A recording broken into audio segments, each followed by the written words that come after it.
Hey, Biff, why does Santa always come down the chimney? Yeah. Why does Santa always come down the chimney? He knows better than to try the back door.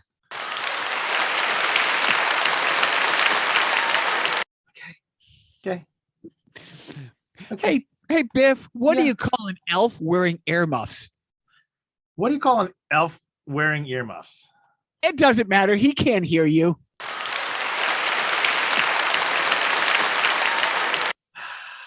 And with that Christmas joy thrown out there, hello, everybody. Welcome to Carnival Personnel. I'm Jacques.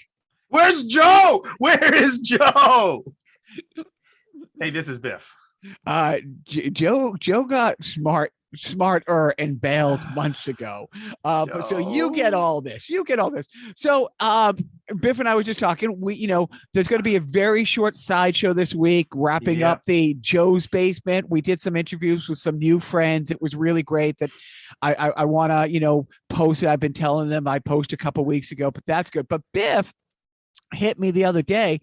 Tell us about and maybe in 2 weeks, what's the next sideshow we're going to do? So we're going to try to do, it's kind of like a movies draft by category. So we're going to have 6 categories, and the categories are drama, comedy, action, sci-fi, horror, animated, and prestige. And the idea is that Jacques and I will take turns picking one movie in each category. And on any given round, we could pick from any category that we want. The hitch is that as soon as you pick one movie, you cannot pick another movie in the other categories that's within the 5-year span on either side. So if I pick a movie that, like, let's say, maybe Jacques might pick Star Wars: A New Hope, right? 1977. That eliminates any movie between 1972 and 1982. So that means that he cannot go back and say, I'm going to pick The Exorcist for horror because that came out in 72. So that's kind of how it works. So essentially, it kind of keeps your movie choices being distributed over this 70-year-ish, span, right? It kind of forces you to expand your movie choices. And it also keeps, Jacques from making all of his choices Marvel and, the modern Justice League movies. So yeah. We'll get back into some of the things I've been watching recently, but yeah, when Biff told me this, I'm like, oh man, this sounds like something I'm actually going to have to stop and put some thought into. And I am so excited. Like, I like that kind of stuff. I'm excited to actually carve out time to actually, get the Google machine fired up. It's like, wait a minute, what year did that come out? Oh, I can't use that. Oh, but I really want to put this in there. It's like, and for me, if I was going to do that, I would start. My starting point would be, I would have to take Empire Strikes Back, and work backwards from there or forwards from there. It's like, okay, so 7. No, that's going to be a lot of fun. So thank you for pitching that. I'm really psyched about that. I will tell you who else is psyched this week. And I just mentioned the Joe's Basement retro video game thing. Yep. A local photographer and writer from the local newspaper. Well, it's not a small town paper. It's Lowell, so it's a real city paper. But they showed up, and I was really kind of bummed. I spent like the next couple days looking to see if anything had, if they had posted anything, and they didn't. And I was like, oh well, it was nice that they showed up. And then, like 3 days ago, I get a text message from one of my little guy's friends who showed up from his mom saying, oh my God, Oliver was in the picture too. And he's so excited. And she sent me the online. I couldn't find it. Online. I was following it on Twitter. But she sent me the screen grab of the article online. And she also took a picture of the hard copy, which came out on Thanksgiving. But this was, 5 or 6 days after Thanksgiving, I find out that it came out, and I couldn't. Right. I really tried really hard to get some hard copies. So here's the fun part. When the writer was walking around the room, she was just walking around the room talking to people there. She talked to my son, who was wearing a Mario outfit, and he introduced himself using his gamer name. Yeah. And so when she made her round to me, she took a picture of me and him together, and she's like, "So his name is Eggzy Boi?" And I'm like, no. And I gave her the real name and I spelled it. I'm like, but that's his gamer name. And she was on the older side, and I had to explain what a gamer name is. So my You were little talking to a boomer. yeah, I really was. I really was. And when I showed my little guy when he got home from school, he got in the car and I just handed him the phone and the photo was up there. He was happy but a little embarrassed that there's a picture of him and his dad dressed as Yeah. Mario and Luigi. But then when he read the blurb and he saw Eggzy Boi, truly, I could have waited to Christmas because that would have been the best gift he Yeah. got.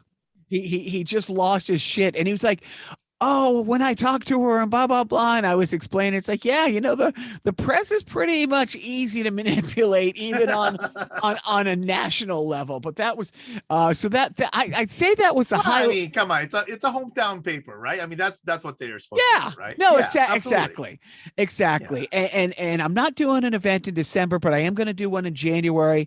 It's going to be for a bigger. It should be a little bigger. My boys are in a thing called Afternoon in the Arts, and it's a few hundred kids are in it. And the director is and there's a stage at this place, so we're also going to have the kids do play a scene from a play they're working on, and the band will do a couple songs and stuff. So it should be a fun thing, but it is going to be an ongoing thing. You gonna And perform? dude, I'm always on, baby. I am always. You gonna keep your performing. clothes on? Because the kids are involved. Yeah, probably a good idea. So you Biff, a couple weeks ago I was digging through, and I might have mentioned this, but I really enjoyed it last Saturday. Joe came over to watch Tommy Boy. Right, And, right. and so Joe and I have started like, okay, there's so many movies that we both love, but how haven't we watched them together? There's so much Right. more fun watching together. So we're watching. Yes, we're going to watch UHF. I will wait As you should. we'll As wait you for you to should. come in town. By the way, You can watch it without me, and then you can watch it again when I come into town. Really, I mean, no, that's not going to be a hard sell. yeah, I'm sure that that's not going to be an issue watching it multiple times. So, Speaking of, Weird Al is coming to Boston with his I did see opening. that. His opening act again. Joe saw Weird Al. Weird Al did a tour a couple years ago and went out of his way to say, "Hey, I'm glad you want to come to my show. I'm doing smaller venues because I'm playing only original stuff." Right. So the deep cut stuff. But Emo Phillips was his opening act. Yep. And so Emo will be opening again for this tour coming up. But did I mention I saw Emo Phillips in the streets of New York once? No. It's like, and because he's unmistakable, right? Because with that page boy hair, right? Yeah. And even walking through New York, he's just kind of walking and mumbling to himself. So not an act. Oh no, or he's just he's that method actor that's always on. Always on. One of the two, but yeah. It's funny because an artist I was working with a few years ago teamed up with Bootsy Collins to do a one-off recording. Okay. And I got invited to do a lunch with them. And I called a legend. I called a buddy of mine and I'm like, "Hey, do you want to come have lunch with the artist I was repping and Bootsy?" And my buddy's like, "Dude, I can't handle that. No, it was just too surreal." And I was talking to him later, goes, the trouble about Bootsy Collins? You got to be Bootsy Collins all the time. I mean, you can't leave the house without being Bootsy Collins. Yeah. I mean, it's just, when your whole thing is that.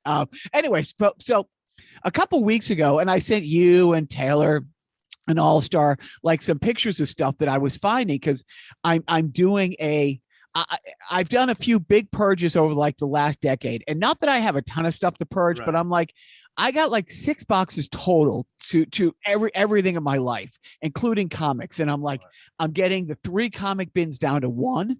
And I'm getting these other, bins down to 1 or 2 bins, for an inevitable move.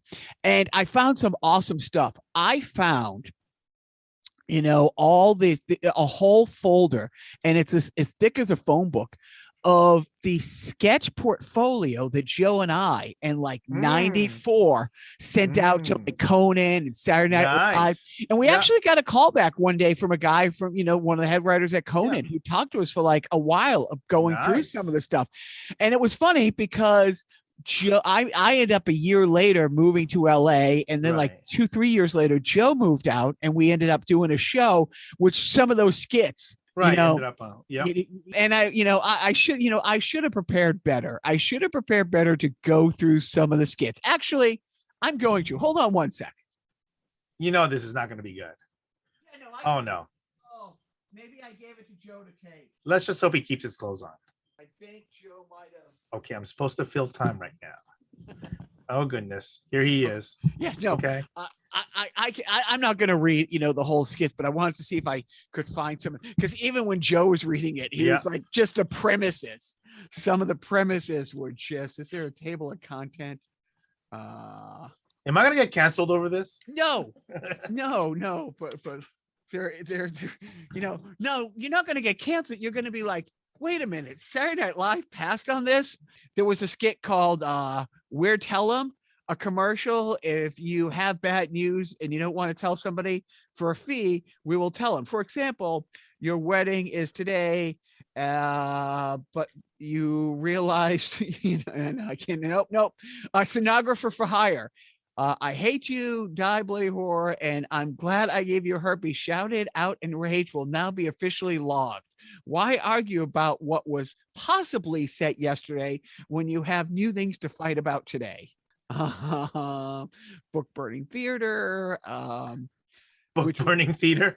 Yeah. We actually shot that one, and it was kind of like a masterpiece theater. I'm sitting in front of a fireplace reviewing a book and talking about this Kurt Vonnegut book and why it's so great and why everybody should read it and how it makes great kindling. And then I put it in the fire.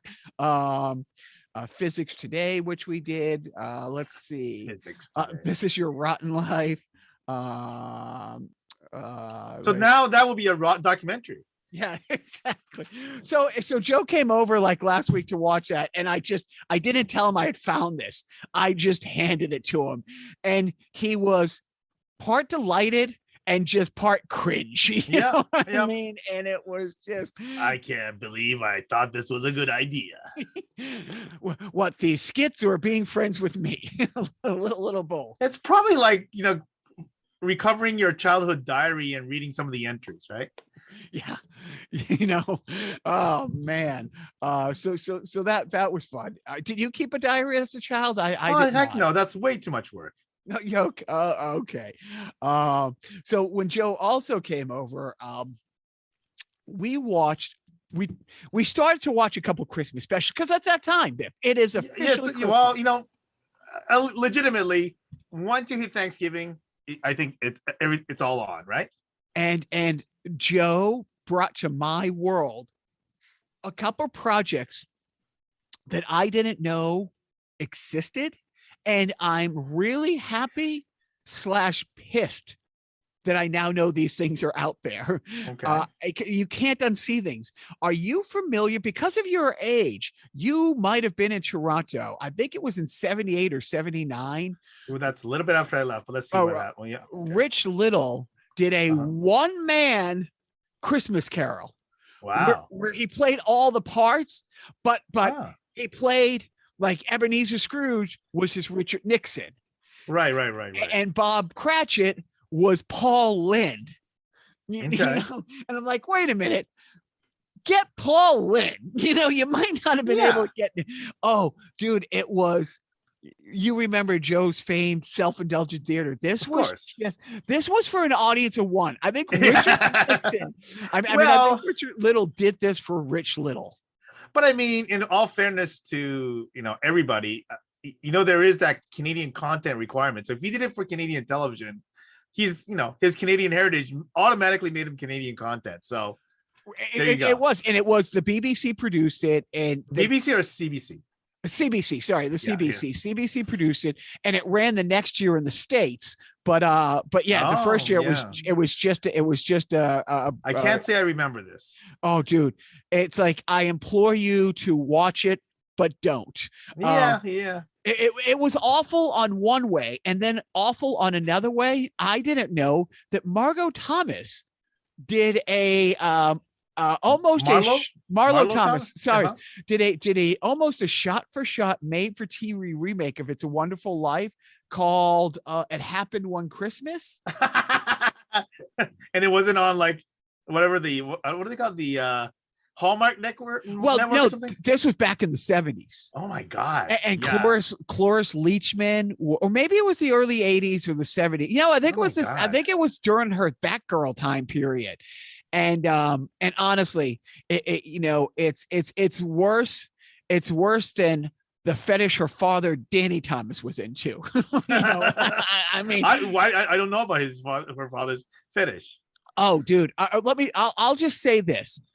As Gilbert Gottfried said, it's the kind of, you know, his fetish led him to live a life of guilt, the kind of guilt that makes you start a children's cancer hospital. Like it is.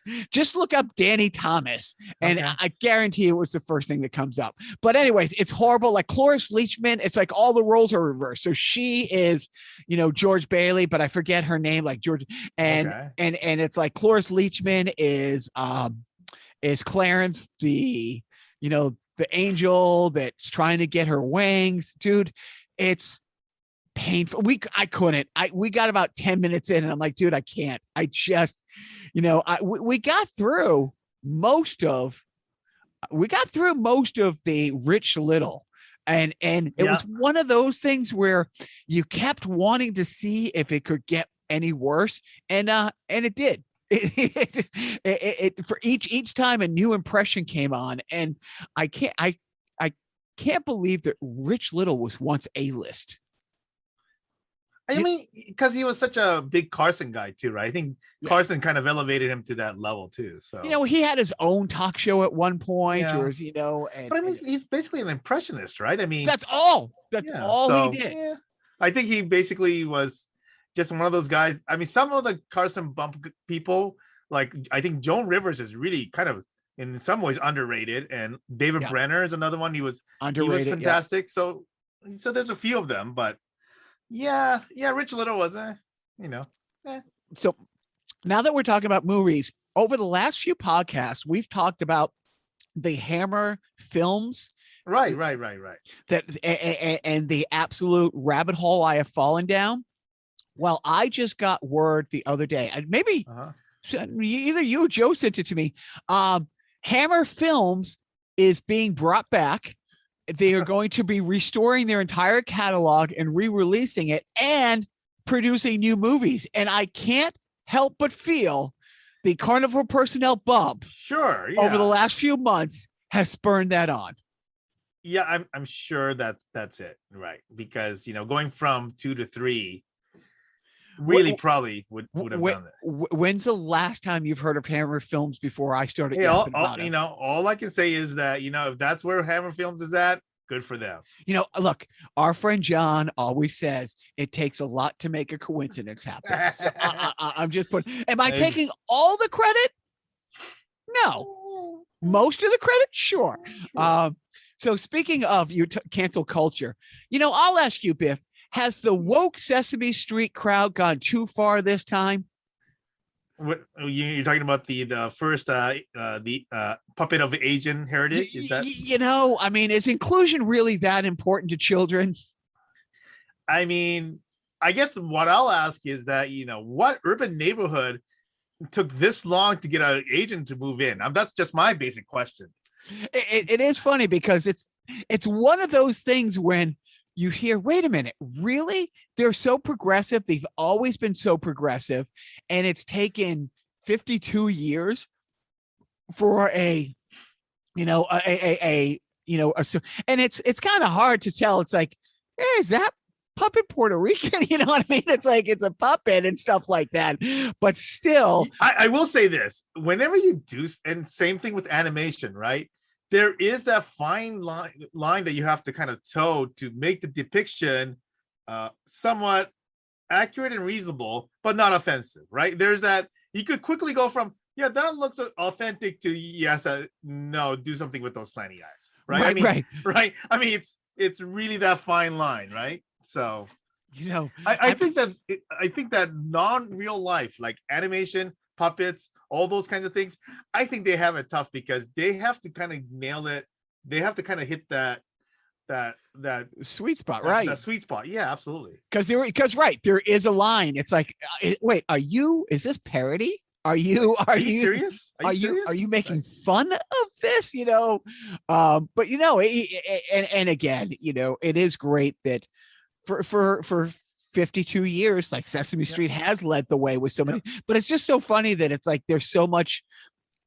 These shouldn't be huge news stories, but the fact of the culture that before we start recording, we're talking about, and what a step back we've taken. Yeah, it is great that Big Bird got a vaccination shot. Yeah, it is great that they've actually made a conscious effort to say, because Sesame Street is a global entity. I mean, there's a great documentary about, I'm blanking on the guy's name who played Big Bird. Okay, yeah. I want to say Kinney. But no, am I blurring that with that's the guy with SpongeBob? Anyways, but there was a big to do that Big Bird went to China. I think that was in like the 70s or the 80s. Right. Okay. And this is a documentary on the guy who did Big Bird and talked about, and it was great. In the documentary, he reunited for the first time with the little, the Chinese girl who was basically his pal as he made his way through China, right. 40 years ago.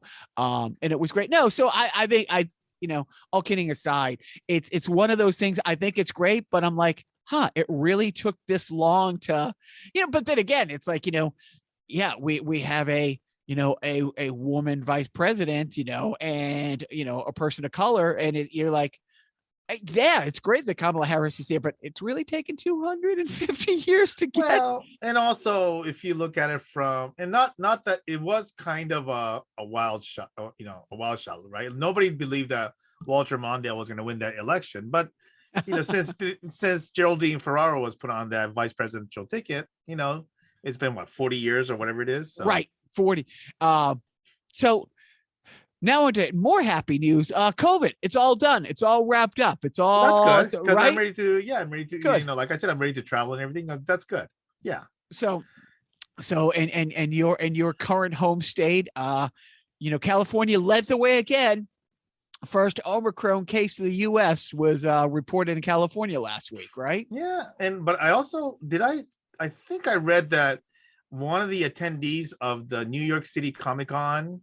Had the Omicron variant. So I'm sure like people traveling from all over the country into a close space like that is not going to cause spreading problems. Right? Yeah, and an anime convention, and the guy was from the Midwest. So now, to be fair, the people who attend the anime conventions, once they leave the convention, they go straight to the parents' basement. So maybe they're sequestered, they're quarantining voluntarily. Or involuntarily, or just living their normal life. Hey, they're fighting the pandemic. They're being heroes. They really are. But it's in my humble town of Lowell. We just got the numbers from the state. Well, first of all, I've said before, since my kids have gone back to in-school, learning once a week. Every other week, we get 2 letters. We'll get a letter on Monday and a letter on Thursday, a letter on Tuesday and a letter on Friday, because they do pool testing. That there hasn't been a week that's gone by yet that we haven't got we got a positive case and this is what we're doing. And all the people in close contacts have been, notified X, Y, and Z. And like I said, some weeks we get 2 of those letters. Well, on Monday, we got a letter that they had 3 positive cases. And they're like, we knew we were going to have more cases because of Thanksgiving and people traveling. And so it was on Wednesday, we got another letter saying, it was today we got another letter saying, okay, we did more testing on Wednesday and we got 6 more cases. So that makes 9 cases. And my 2, it's not a huge school, but it's not a small school. 9's a pretty big number in 1 week to have positive cases. And then, management, my wife, when that letter came in, she goes, oh, yeah, she goes, well, I'm not that surprised. I'm like, why? She goes, oh, you didn't see this. And on one of her friends, had sent it out there. the state has released like the COVID cases, and my city of Lowell is number one in school cases, like overall. Like it had a breakdown of all the cases of every school district in the state of Massachusetts.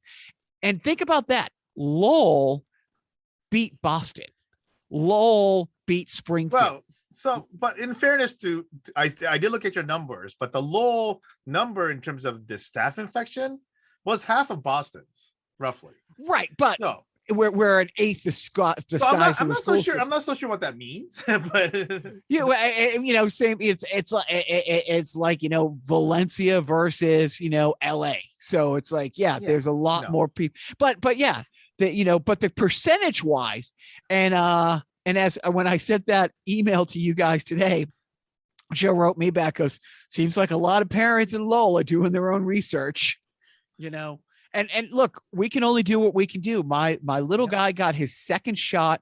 Yep. And he was just so excited to get it. Yeah. Well, yeah. And, and good for you. Cause I do know, like, your kids have had a history of not great reactions with, with, and when the oldest one got his a few months ago, and he's the one that's had it, so we were just waiting for the little guy, to get it. And it's funny. I mean, we went and we had, did a family photo thing the other day, and we were in a pretty safe environment. It's like, okay, we're just going to take the mask off for the photo. He won it. And I'm like, dude, neither him or his mom, his mom or I were like, dude, it's just a picture. Just take it off real quick. It's like, dude, you want to wear it? You wear it.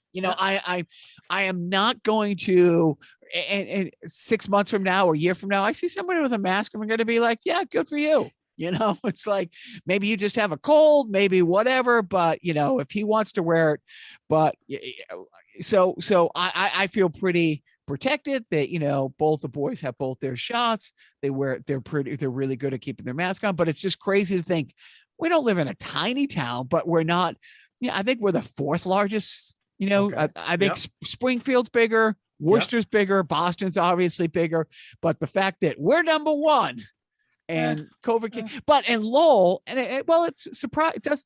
I'm trying to think. There's a lot of generational living. I don't know if that's a term. There's a lot of grandmas living with grandkids and moms, like lots of families squeezed into some small spaces here. I mean, the makeup of the city. So, but on the other hand, the last thing I want to talk about is finally Fauci is like speaking up.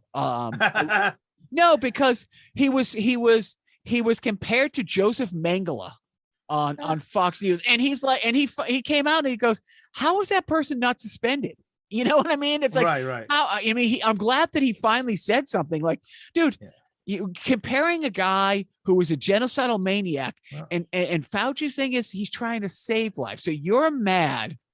Maybe you don't understand who Joseph Mengele was, but on one hand, Fauci, you might not agree with masks or vaccines or all this stuff, but it's like, to make that comparison flat out and blatantly, it's just the whole, you're a Nazi because you're making me wear a mask. This is like the Holocaust. It's like, I mean, it is such, it's so insulting to essentially compare, just about anything to the Holocaust. If you think about how horrible that was, right? How deliberate and how evil and just everything about the whole, it's like, you better be able to back it up with some really, really, really, really horrible stuff, where millions of people are getting killed in the most horrible way and having their, lives. And,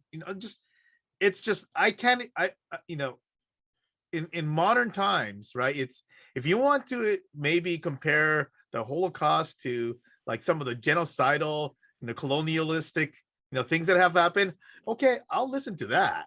But come on, right? It's and I don't want to talk about too many awful things, but another school shooting this week. And dude, which one? No, the I hate to say, oh no, the big one, but and it could have been a lot worse, except I hate to say it because it every time I hear we get a letter, emailed home when my kid's school has a drill on this. But luckily they have these drills because the shooter was calmly going door to door and knocking on doors trying to get in. At one point he's like, it's safe to come out, I'm a cop. And luckily the dumb fuck said to the teacher, it's like, you can come on out and check my badge, bro. And one of the students is like, because this is all recorded, because people have it all recorded on their iPhones and stuff.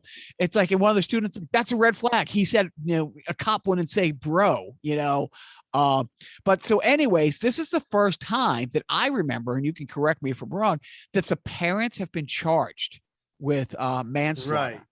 Yeah, I don't recall another case, like that. And part of it, and obviously, from what I understand, this was a gun that was, just I think very recently given to him by his father, right? My father brought it on Black Friday, I think. Yeah, and then on top of that, I guess there were some exchanges between the kid and the parents, right? So just before the event. So and the mom has posted online before, let's say, some very pro Donnie 3 scoop things and very enough of these people.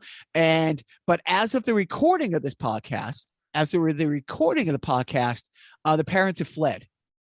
That's what I understand. But in all fairness, right? Like, we don't know. Do we know what the kid's motive was, aside from it happened after a disciplinary action, right? But aside from that, I mean, I'm not exactly sure, right? Exactly what drove this kid to do this, right? It's not entirely clear to me at all, because there's nothing that's really that obvious, right? Well, I'm quite sure it's video games, Biff. I'm pretty sure it's going to be video games. I don't understand why kids need video games when they have guns.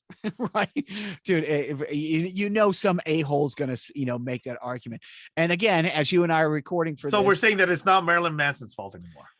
We're done with Marilyn. Well, this week, maybe he was just set off because that woke Sesame Street just went too far for him this time. I don't know. Sesame Street. Yeah. That's a good one. Yeah. I don't know, but I do know that for 52 years, Roe versus Wade has been the rule of the land. It's on the verge of being overturned. And when my wife, then girlfriend, moved out, this was a big talking statement. Like, I forget what election it was. She moved out. There was like 2004 election. Yeah. And I said, like, this will be overturned. They're getting closer and closer every time. And she's like, it will never happen, I hate being right. I mean, it took 18 years later, but I mean, they've never relented on this. And what's so fucking insane is, the only 2 points I want to make on this is, this only affects poor people. That's it. Right. Or If you live in Mississippi and you have money and you want one of these procedures, you're going to travel to Boston. You're going to go to New York. You can have a safe procedure anywhere in the world. This is truly just targeting and hurting, poor people. It's one of the most what's the word I'm thinking? Like a class system, whatever. Yeah. Type thing. And the other thing is, and look, it's always been the hypocrisy, but never more now. The same people screaming about, Roe versus Wade and forced pregnancies are the exact same people.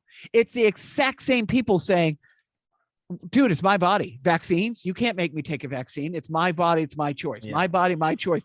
When it comes to a life-saving thing, and what's really fucked up is just in all the polls, over 60% of Americans don't want this overturned. Over 60%. Yeah. But well, now that's not necessarily how things should work, because if over 60% of the Americans, like, they used to think that, Black people should have right. No, 100%. But in this day and age, but if only 27% of people want to force pregnancy on women, but that's the thing. It's like that, right? If it was, but when you're talking majority rules and stuff like that, I get it. I get what you're saying. But right now, the Senate. The Democrats in the Senate represent 41 million more Americans. Yeah. So their constituency, right. It isn't a small amount. Like Hillary won by 3 million votes. Joe Biden won by 7 million votes. But we're talking the Democrats represent 41 million more people. And and this partisan SCOTUS is truly, anyways. Yeah. I think it's fair to say that, this is not really it's not representative of, there's two things. I think it's not representative of the will of the people. And I'm not necessarily convinced that it is representative of what the Constitution really says, right? Because essentially, in a country where there is so much lip service given to personal freedom, you're willfully taking that away. So I think in that sense, without going into the statistics and everything else, I just think that on principle, this is the government regulating a woman's body, right? And apparently that's okay with some people, even though, and so I think it's really that part of it that's a problem. It's just something that the machine has decided that we have these series of agendas, and this is just one of them, right? So and what's interesting is our friend Taylor for years has been saying this is one of the worst things that can happen to the Republican Party if this gets overturned, because this is their number one fundraising thing. For the last 50 years, the number one thing that party has been fundraising on is this. And if this gets overturned, he's like, they would really be shooting themselves in the foot. Anyway. Well, they have Agent Sesame Street characters now. So. That's true. So they have more things to be, bigger things to be, So speaking about Asia and crime, let's get back to the homeland. Well, did you see the video? Did you see this? The outright blazing, dude. And I don't. Ring cameras here in this country are everywhere now. Yeah. But is it culturally insensitive for me to say, Japan has a reputation of being more tech savvy and more, technology forward thinking and leaning, that I imagine that there's more cameras, the per capita of person per camera and Ring cameras and security cameras like that are everywhere. Well, so I think I will say this. I think that one of the differences between US and Japan is that the door-to-door stuff in this country has largely kind of died, right? So as soon as you see somebody trying to do anything door-to-door, you think this guy's just trying to case my house, right? Exactly. So, but in Japan, this door-to-door activity is still somewhat more common. So I think in that sense, this ring-ish type of thing gives the homeowners the ability to essentially answer the door without essentially answering the door, right? It's that's why we love it. But in this case, obviously the Ring camera caught a criminal act in action where this guy, it's Japanese streets, like many very urban US streets, the houses are real close to the sidewalk. So as you're walking down the sidewalk, you're like walking along the side of a person's essentially front fence or whatever the case may be. And so this guy walks by this house and kind of walks past this house and then comes back and steals an entire flower pot. It's like one of those square ones, maybe like 10-inch by 24-inch flower pots. Just takes the whole thing, just full of violas, right full of violas that was just planted, and just makes off with a planter. Dude, I thought it was hysterical. And again, because innocent to proven guilty, but you're on camera. Why do they give the thief the respect to blur him out? Well, once again, that's the law, right? So that the news media can't be doing whatever, any of that stuff. Now, once the person is charged and everything else, they could essentially show that, because then it becomes public property. The police has released this mugshot of this horrible criminal. And so then at that point, they can release that information. But right now, essentially, it's not up to the TV stations to make this judgment. Now, how big of a news story was this? What outlet was that on? Well, this was on the Japanese national news, of course. And of course, the police was called. He made the poor woman cry. by stealing this pie. Well, they painstakingly, of course, I didn't understand a word, but they Yeah, painstakingly showed the process of planting yeah, of absolutely. Yeah, things. they went with the reenactment rather than the graphics. So the reenactments are funny, but the graphics are better. I wish they did the graphics. I'm always hoping for them Yeah. because I do like the graphics that they have Yeah. when they do these horrific stories. I need next time Joe comes over, I'm gonna make him give us some self-indulgent theories. It's been too long. Nothing in video game world except there's a new Resident Evil movie out that I'm going to try to see next week. My 11-year-old who loves the games is like, oh, I want to go, and I'm like, oh, maybe I'll go see it first and then decide if he can go. But he's like, Papa, it can't be worse than the games, and I'm like, yeah, probably can't be, maybe we'll see. But there's a shitload of stuff going on in sports. Oh, where do you want to start? Let's start because I saw that you jumped on the Marchand slew footing. Yeah, it was. So this was kind of a fascinating one, and so Marchand got a nail for a slew foot on, I think, Oliver Ekman-Larsson, and I thought that suspension was fine. I mean, and people complained about, well, he's been clean for many years, blah blah blah. I get it, but I thought that suspension was fine. I wasn't as fine with the fact that PK Subban was just fine for his slew foot, largely because he's been a serial offender, and so right, it's one of those things. Now, I will say, Marchand deserved a suspension. I don't want to say that it's not like, I think they're two different cases, but that kind of stuff, I just wish that they just need to get that garbage out of the NHL.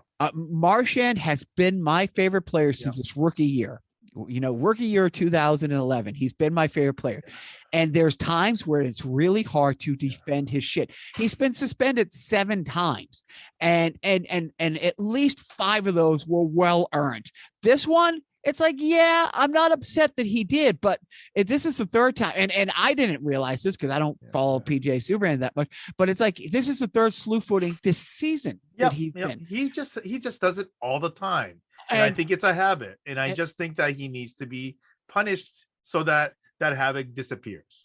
And Marchand he's and it's one of those things. It's funny because I'm old enough to remember when Cam nearly started with the Bruins when he got here from Vancouver, and he was a 25 goal scorer who was like top 5 in the league in fights. Yeah. And finally somebody got through to him, and it's like, hey, you know what? You'll score a lot more goals if you're on the ice and in the box. He becomes a 50-goal scorer. And the same thing, Marchand cleaned up his shit. He's always been a great player. A great player. But the last 4 years, every year he's a top 10 scorer. Yeah, I think Cam Neely and Marchand are different. We're on different tracks because I completely respect what Marchand had to do because he's not a high-end draft choice, right? He was a guy that, like many NHL players, would do anything to keep his spot on the roster, and I have tremendous respect for that. Cam Neely was a 1st-round pick. I mean, Vancouver gave him away. Oh, right? No, but just the completely different players. But the comparison is like once they stop the bullshit, they turn into bona fide goal scorers. And Marchand can still get under your skin. He can still be a prick, but you don't have to do that. So I'm not at all upset that he got this I don't think this was anybody who says that this is Marchand regressing to his older ways. They're just not watching him play. He is not that guy anymore, right? He is not that guy. And he knows, he's never going to get the benefit of the doubt. That's just the way it is. But other sports stuff going on. Let's see what we got. Oh, the Habs. Yeah. Oh my God. House cleaning. Yeah. Last year's surprise cup How finalist. could that happen? After all these people were saying how this is just dumb luck that the Habs got a series of good fortune, and this is just a lame roster that's just waiting to just be exposed, whatever again. And all the Habs fans said, "Oh no, you are trolling us. You are haters." Yeah, whatever. Yeah. So now we know who they are. it couldn't happen to a better franchise. Now, to be fair, like their best player, who is Carey Price, has been out all season, but still, come on. So apparently, and I'm not making this Patriot talk, but I guess the AFC Championship game is being played on Monday night, according to because I don't watch or listen to that much sports radio anymore, but I've been going to the gym, and where I use the elliptical, I'm right in front of it. Look, my options are like, Fox News or ESPN and Nesson. And, I can't look up at Fox News. So I do the machine over by. So just looking up, and it's like, and then, listening to the radio a little bit and some national shows, everybody is talking about that this is basically the AFC Championship. I mean, look, I'm happy the Pats are on a 6-game winning streak. They also got really lucky, with a few things. I mean, they blew out a few teams. I'm really happy with the progress. I didn't expect them to have the season they're having right now, but the way people are, honestly, one of the things on ESPN, and I wasn't listening, but the graphics on the screen, they were breaking down the percentage. What are the chances of a Tampa Bay Patriots Super Bowl? And I'm like, it's not too bad. I don't think. No, but I'm also like, okay, if the Patriots lose on whoever wins, if the Patriots have the best record technically in the AFC right now, if they lose on Monday, they can drop to 7th. You know what I mean? I mean, there's 6 teams with identical records. But I think, in fairness, I think that it's kind of sounds weird for me to be saying this. I kind of have to believe that the Patriots have a easier path to the Super Bowl than the Bucs do, because the Bucs, I don't know how the matchups will play out, but the Cardinals are still a pretty good team now. The Packers are a good team, and Cowboys are kind of up and down, but still a pretty decent team. And like, there's nobody in that caliber in the AFC. Like, if I thought that the Ravens might be that team, but in fact, even the Rams are good in the NFC. So it's true. I mean, but at the same time, it's like, because of people getting injured in their 6-game winning streak. And I'm not knocking the Pats, but it's like they've played more backup quarterbacks in the last 6 weeks. Yeah. They've been a beneficiary, like the Habs making it to the Cup last year. It's like, it's great. I mean, look, you have to have a lot of things fall into place. You also have to win 12 games. Yeah. In a short amount of time. Yeah. So Major League Baseball has a lockout. I really don't give a fuck. They do? I had no idea. Yep, as of Wednesday night, and and there was a feeding frenzy trying to sign free agents because it's like some of the collective bargaining things is the NFL owners were ahead of the curve 20 years ago with the salary cap, and they realized we can't stop outspending each other, so we have to have a hard cap. Because if I say, okay, Biff, we can't have collusion, but I'm not going to pay this player, that player, X amount. And if and you're going to tell me at the meeting, oh, I'm not going to pay him either. And then you leave the room and you call us agent and you pay whatever it is to get the name. So that's why they came up, because they decided we can't help ourselves. We're a drug addict. And so that was the NHL argument, right? I mean, really. Same thing. And so now Major League Baseball, the owners are saying, okay, there's never been a contract that we've signed for 10 years that's worked out the last 5. What a shock. So they're talking. Why would you ever sign a 10-year contract to like anybody who's say under 23? Over 23, right? And that's it. It's like you can go down the list of all the contracts. The first 2 or 3 years work out. Anyways. And so now they're afraid that those contracts are going to go away. And so that's why there's this big push to get them done in the 9th hour. The funny thing is, so I was trying to buy a baseball team in an independent league. And, right. And the funny thing is, it's like, that league couldn't get their shit together. Like every time we'd had our venture capital meeting, it's like, okay, I need these numbers from you. And then it's like, crickets. And then a week later, it's like, oh, we have those numbers you need for that meeting last week. It's like, dudes. and my partner who I've been trying to do this with, we had to talk the other day. It's like, okay, all affiliate. So that means if Major League Baseball is stopped, all the way down the line is. So there's no, triple A. There's no double A. There's just the handful of independent leagues around. And now look, this lockout might resolve before the start of the season. Unlikely. They might not lose the whole season, but they're going to lose the first couple months. And now we're having those talks again. It's like, okay, well, we said let's table it for now. Let's come back to it the middle of the summer and see if we kind of want to make something happen. But now we're like, we had a talk the other night. It's like, should we revisit this? Because the only game in town. So the Worcester Bravehearts, right, who for 10 years did very well for themselves in the city of Worcester, actually surprised everybody by going toe to toe with the Worcester Red Sox, because the Red Sox, it's the most expensive minor league baseball stadium built, Polar Park in Worcester, and it's gorgeous. But it's a minor league baseball park that cost $500 million. $500 million, and it's 2 miles away from where the Bravehearts play. And the Bravehearts attendance actually went up this year. Oh, wow. And so, because I mean, but so we're really thinking that. But here's the big sports story I wanted to talk about. Okay. Please tell me you heard about the freshman high school basketball team FaceTiming. Oh, the one that they got the wrong number. Except it was the right number. Yeah. So some freshman who's responsible for adding names to the text chat. And basically it's a school thing. It's like, hey, this was our time. Practices moved here. Was one digit off. Yeah. And that one digit happened to be a safety with the Buccaneers. And the guy wrote to the kids. It's like, do you know who I am? And they're like, no. He sent a picture and they're like, is this really you? So the guy decides, I'm just going to FaceTime him. Yeah. And so he's touring the kids around the locker room on FaceTime. Yeah. And then it's like, oh, here's Richard Sherman. And then it's like, then here's Gronkowski. And then the kids are like, where's the GOAT? Where's the GOAT? And the safety went and found Tom Brady. And truly, it's one of those things. It didn't cost these athletes a fucking dime. It took no time out of their life. They didn't have to drive anywhere. They didn't have to do. And these kids will have this moment forever. Yeah.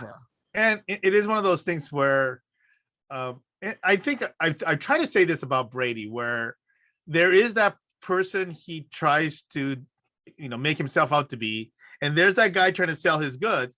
But at the end, I've never felt at any time that Tom Brady is some kind of an awful person that his detractors wanted to make him out to be, right?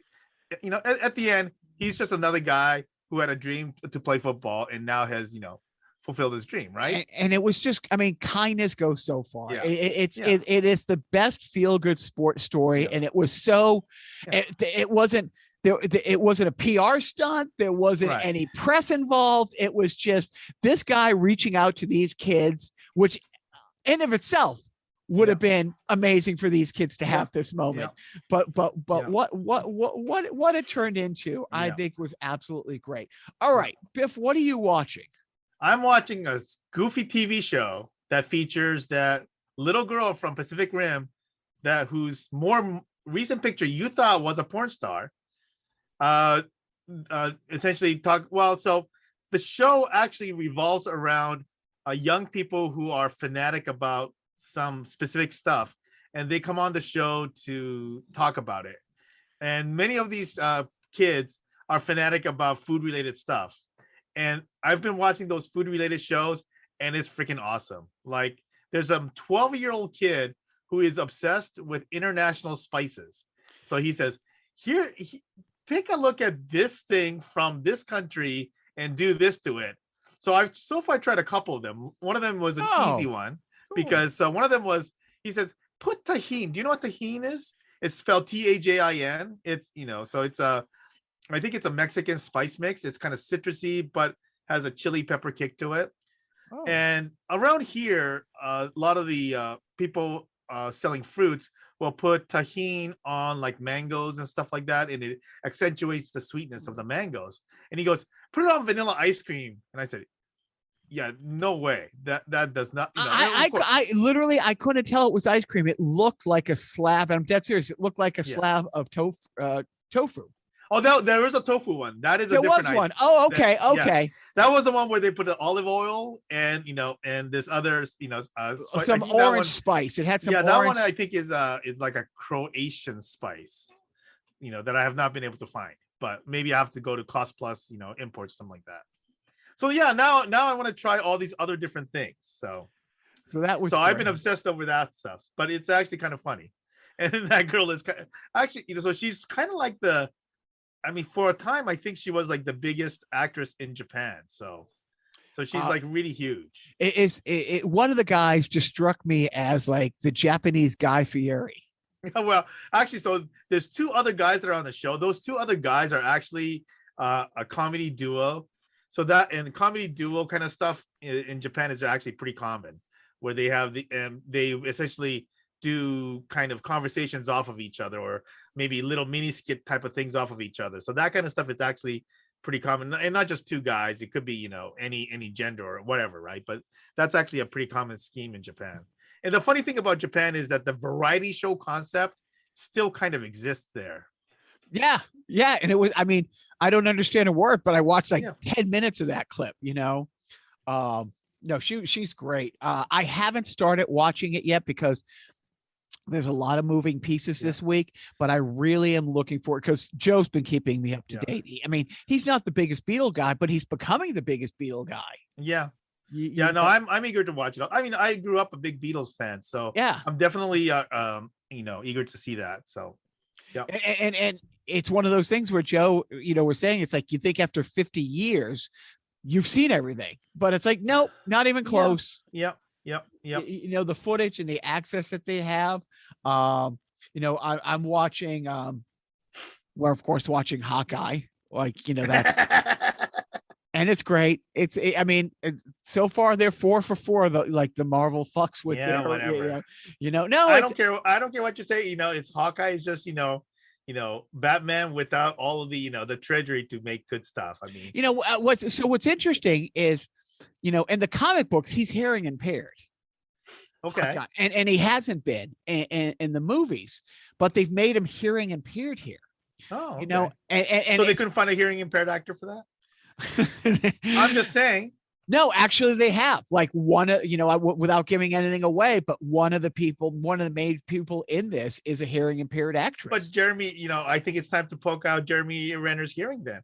I think it's only fair. Well, that's one of the things. It's like he wasn't born this way. And it's funny because he's asked, it's like, oh, what happened? And then it goes into a montage of all the explosions that he's been near and like all the footage from all the Marvel movies where he's been blown up or shot at or fallen off of things, or he's like, so what happened to your hearing? And then 30 seconds, 45 seconds of all these clips from the movies. It's like, this is what happened. He wasn't born like this. It's like, you can only because they're going out of their way to let you know, it's like, dude, he's fucking human. You know what I mean? It's like, there's no secret soldier serum. Like what you see is what you get with this guy. So no, so that's really what I've been watching. I'm trying this week. We're really trying to see the Eternals, and because management has next week off, and we're going to go try to see a couple movies, just us. Without the Dream Squashers talking through it. And like, if you have them kind of tied down for 4 hours, they'll be all right? Just give them water and right. I actually, because they don't get their video games on the week, hey, you guys go play your games. They wouldn't know we left. They just wouldn't know we left. But I'm a big, because she gets an unexpected week off of work because her work family decided to go visit the mom or the family she works for. Hasn't been back to Chicago in 2 years because of COVID. Right. So they drove out there. So then they text her the other day like, hey, hope you don't mind. We're going to take it. It's like, right. Another week off with pay? No, I don't mind at all. Yeah. So especially with the holidays. So we're going to go. But the other thing that I do love seeing, the 10 Rings. We watched the making of and the behind. Right. dude. I haven't seen it yet. I do have to watch it. Watch the movie. Yeah, yeah. And then when you realize it's like, yeah, there's a stunt double and shit like that, but the shit that this guy did and the shape that he was in and how he was just a regular I don't want to say low end actor. He was on, I can't think Kim's Convenience. Well, he was on that. Yeah. So he's on a small, show. He's up in Toronto shooting that. Yeah. And 2 months later, he is, in training to be, the star of the first, basically, he goes all Tom Cruise on him, right? Mostly Asian, right. And then the pressure, it's like, hey, no pressure, but you're the face of, Asia and the Marvel community. And, there's been a couple characters and stuff, but it's like, yeah, you are the center of this. And it's great. But what was fun, it's like watching, that was a practical set that they were shooting on, that, that it wasn't just CGI and it wasn't this. Yep. And honestly, because I grew up worshiping Jackie Chan movies and stuff like that, it was really funny is when management and I were at the drive-in watching that, I was pointing out, it's like, oh, that's akin to this Jackie Chan thing and this movie where he used his jacket and this and blah blah blah. It's supposed to be. That's what I understand it. Right. That there's a certain homage to the old original. Those movie forms. Right. Kind of in the way that maybe Kill Bill Part 2 did to some degree. But correct. Yeah. And then it was fun watching it. And they're talking to the director. It's like, oh yeah, well, when we were shooting this, I wanted to recreate this Jackie Chan thing. I'm like, I feel vindicated. I wasn't just saying that, but it was great. I really like the access that Disney has with all their right. Yeah. That they're really like, come behind the velvet rope. Come, the fourth wall is coming down, and here's the magic. And that's just and now with before there was only so much that companies did because film was expensive, right? Now that it's all digital anyway, there's no cost associated with it. Might as well get whatever you can, right? And the actors, I mean, in a way, if you think back to just the one before, right? Just think of all that Beatles footage that was on film, right? That's a fucked up thing. Right? Getting back to when I'm making it, dude, it's like to have to load a 16 millimeter camera. And then just to be shooting them just talking. Yeah. But I haven't seen it yet, but without, but just secondhand from Joe. Joe said one of the most amazing things for him getting back to the Beatles is watching the song evolve. It's like, John has a piece and has a couple lyrics and Paul has a couple lyrics and they're like, and just they're take after take, changing the words and changing the melody. It's like, no, that's good. You keep playing that, but you play this, or I'm going to try this. And then you see it actually evolve from just a couple guys hanging out, which, I mean, you've jammed with friends and stuff like that, being in the band, it makes it feel like, oh, I really get this process. Yep. I mean, not that good, obviously, but at the same time, it's just like, holy fuck. And then it's just mind-boggling, honestly, how short their careers were. Yep. They were together in Germany for a couple years and all this stuff, but essentially they broke in 1962. Well, I mean, it's no shorter than the Police's career, right? Well, right. But then you think it's like, holy shit. We're going to London next year to see, Duran Duran on their 40th anniversary 2 years later. It was postponed because that, same thing. It's like, wait a minute, U2's been together since 1978 and they're still putting shit out. The Rolling Stones, you think, but the Beatles, technically, they're big for 7 years, and they only toured for 4 of those. They didn't tour their last 3 years. But there's a few of those bands from that era. I mean, a little bit later, but both Hendrix and the Doors, right? Yeah. Very short-lived, obviously for different reasons, but still, it is kind of, I don't know. I think Nirvana is the only comparable, maybe. Yeah. Where you have a short lifespan with such an impact, even though I'm not a fan, the Pixies put out 5 albums in 5 years and we're done. Yeah, but they've kind of, they weren't done, right? Because they kind of reunited and stuff like that. Just recently, the last few years. Yeah. No, you're right. You're right. But the Beatles haven't. There's been no reunion. I mean, we're talking about bands that was just basically this was. I mean, and even the Police, right? They had that brief reunion tour. So, and it's funny because I have, I was very lucky to get to work on the DVD box set, and the guy Martin Kierszenbaum, who was putting their reunion together at Interscope Records through Interscope Records because they were part of MC. Anyways, it's like I remember when he came in, he was all excited because he was going out to film. I want to say this is 2003, 2004, when they were inducted into the Hall of Fame. Oh, okay, yep. And he was recording all the leading up to it, and they got into a huge fight at sound check. Of course they did. And by it's just Sting, who wants to lounge lizard all the Police old songs. Right. And Stuart Copeland, who's like, no, man, I was playing this at 78. Yeah. You know what I mean? Right. It's like, I still want to play this. And it's like, honestly, and then there was a documentary, like, a couple documentaries that, Stuart Copeland did a documentary called Everybody Stares. I forget the one that Andy Sumner's did, but they've done a couple shows here and there, and dude, they're fucking great. But but no, there's never going to be a real no get together. I mean, if you look at the career trajectory that the guys took. I mean, I don't know what Andy Summers did solo wise, but you look at Sting and the kind of the jazzy direction that he went to, and then you go to like Stuart Copeland, who did Animal Logic and whatever else. I mean, I'm sorry, but I'm gonna be on Team Copeland every single time. It's funny though. So and Copeland, he did this great documentary, and again, I got to meet him in my office. Right. We got to go to the premiere of his documentary, and what was really funny is he was a film junkie, and he from their very first tour, their first tour in the United States was just a radio tour.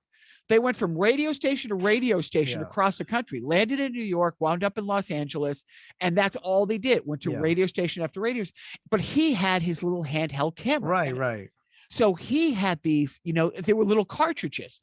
And I want to say it was, I'm trying to think. Maybe it was Independent Film Channel, but somebody wanted to do like, was doing a little bio piece on that. Right. And somebody called Stuart Copeland and said, hey, we hear that you might have some unused footage. Can we get some of it? And Stuart Copeland told him, it's like, you can have it royalty free. You just have to convert it over. Yeah. And they're like, okay. So they did not realize that it was 2 full storage bins. Yeah. Like storage, like on forklift type thing. It was hundreds and hundreds of hours of footage. So he took it, he put it together. Anyways, and part of the documentary, he's talking about, with the band, and it's like every album, it's like Andy wanted to have more songwriting and wanted more of his songs. Yeah. I started writing songs, and he goes, and then you look where everybody went after the Police, and you look at what we did, and then you realize why Sting songs made it on the album. Well, he had a great career. I mean, he had a solo career. Andy Sumner's did the typical thing, went and scored a bunch of movies, had a very good career scoring and stuff like that. He had other bands and side projects, but Sting went on to be Sting. He continued being an A-list musician. But so he had the kind of the sensibility, right? He had the kind of the songwriting sensibility, right? He's the one that could create the hooks and so on. But I just didn't think that his music was that interesting as a solo artist. I love the Police, but I like each album less than the one before as they got more jazzy, more, for me, the funny thing is I actually like Ghost in the Machine better than Zenyatta Mondada, that's the one, flip, right? Yep. But other than that, because I thought Ghost, I really like that one. I thought Zenyatta Mondada was a little bit more kind of all over the place also, but obviously the first 2 albums are the classics, right? So just Desert Island albums, and no, but it's fun. So to wrap it up, you got a parenting tip this week? Or a stepfather parenting? No. I mean, just, you know what? Family's great. cherish your family, cherish your time with family. It's really pretty much that simple, I think. My parenting tip is teach your children how easy it is to manipulate the media.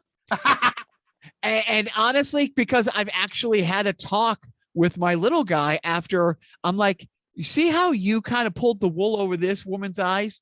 That's what happens on the news every day. All the time. Yep. It's like, and I told him, it's like, what's going on? I mean, it actually became a teachable moment because I'm like, this is why you really have to vet your sources. So when I hear somebody I like on the news say, this is what's going on. Yeah, I'll also, and I showed him my phone. It's like, I have the Huffington Post and the NPR site and CNN bookmarked. I also have CBC, BBC, I still have the Doha News, bookmarked, which, by the way, Justin Bieber's in Doha this week.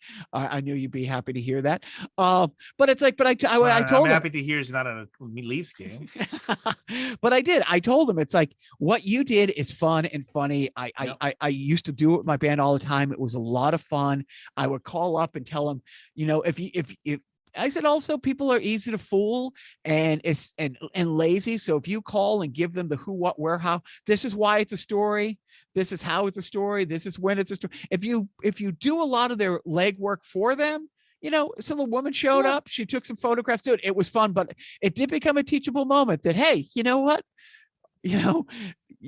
before you see something on TV and think it's real, just remember, somebody like you told that reporter their gaming name. Yep. So listen, Eggzy Boi, it's pretty easy to fool the media. So that's my parenting tip. There you go. And I'm gonna leave the last thoughts to you, my friend. Well, just kind of expanding on that parenting tip thing. When I'm at a point where my stepson is now a parent himself, and so I think now that you're talking. As both not just him being my stepson and me being his step parent, now we're both parents, and so as you raise your kids, they're eventually going to be parents themselves, and when that time comes, don't forget.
good.